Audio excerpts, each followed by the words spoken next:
CBS 6 News starts now. Day one of the government shutdown. The political standoff now on Capitol Hill, and the moves local officials are beginning to make.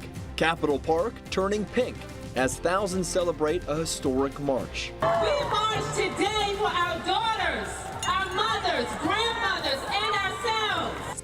The different messages uniting under one banner. And a scary situation in Knox.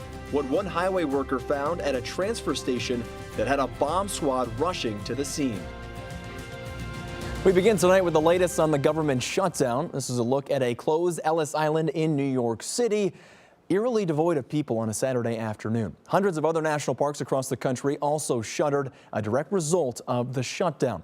The shutdown also means thousands of federal employees will stop getting paid starting Monday if the shutdown continues. The military is also affected. If the shutdown goes past the end of the month, 1.3 million active duty members of the military will be expected to work without pay. In the meantime, members of Congress will continue to receive their paychecks. In a statement today, New York Congresswoman Elise Stefanik says she has requested her pay be withheld until appropriations agreements have been made. The Congresswoman is also co-sponsoring legislation that would require members of the military to continue getting paid and would prohibit members of Congress from receiving a paycheck until the shutdown ends. The first shutdown in nearly 4 years comes after Congress failed to reach a deal to pass a spending bill by midnight Friday. After a day of heated debate, Congress called it a night with no resolution. Mola Lengi has more about the political standoff from Capitol Hill. Day one of the government shutdown, and there's no end in sight. We'll be right back at this tomorrow and for as long as it takes. The next vote isn't scheduled until 1 a.m. on Monday, but it won't include anything on immigration. Republicans in the White House are refusing to negotiate anything until the government is open again. When they reopen the government, we will continue the discussions. The latest proposal is to fund the government for 3 more weeks in exchange for a guaranteed vote in the Senate on DACA, the program that allows undocumented immigrants to live and work in the U.S. But Democrats are worried the bill will then die in the House. Give us a vote in the Senate and guarantee us a vote in the House. If you have a vote in the Senate, it means absolutely nothing because you have stalemate. Lawmakers spent more time Saturday blaming each other for the shutdown than they spent negotiating to end the stalemate.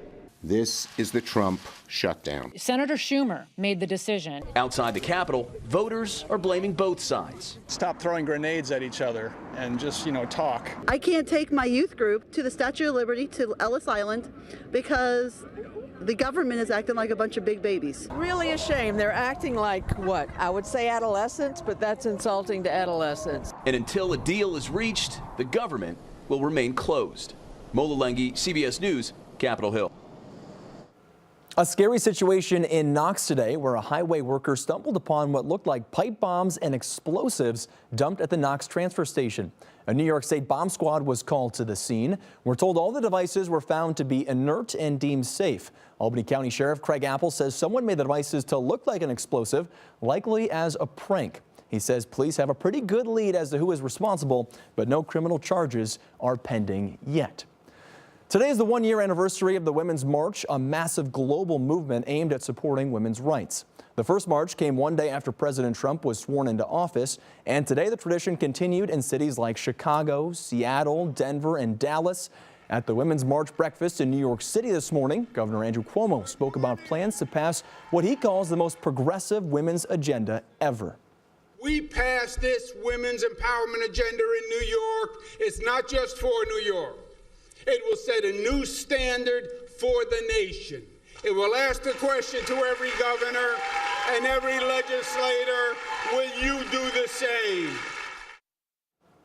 In the capital region, thousands gathered outside the state capitol today to march. CBS 6's Lindsay DeLucia was there, and she tells us an electric crowd filled Capitol Park, sharing a number of different messages.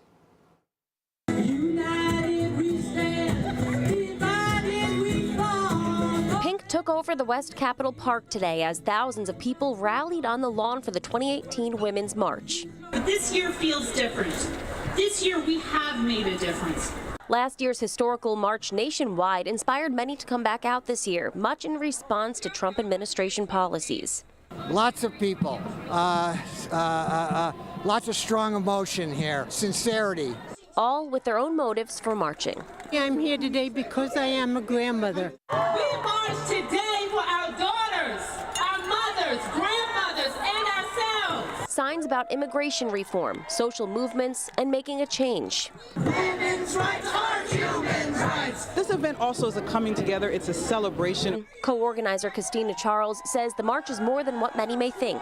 For everyone, for women, for racial justice, for economic justice, for health care, for all of those things are at the forefront. City officials joined in on the rally, like Assemblyman John McDonald, Mayor Kathy Sheehan, and Assemblywoman Pat Fahey. But don't get mad. Please get active. This a major message, especially as midterm elections approach this year, an emphasis to get out and vote. This cannot be a one-day event. After rallying for nearly 2 hours, the group took to the street and marched around the state capitol to make a statement. In the beginning, everybody thought, oh, this resistance, it will fizzle out. Well, it's not fizzled out. We're still here. We're going to keep pushing, and that's kind of what we want to show. In Albany, Lindsay DeLucia, CBS 6 News. Organizers tell us they hope this march continues in years to come. They believe this year's turnout in Albany was very close to that of last year's march down Washington Street.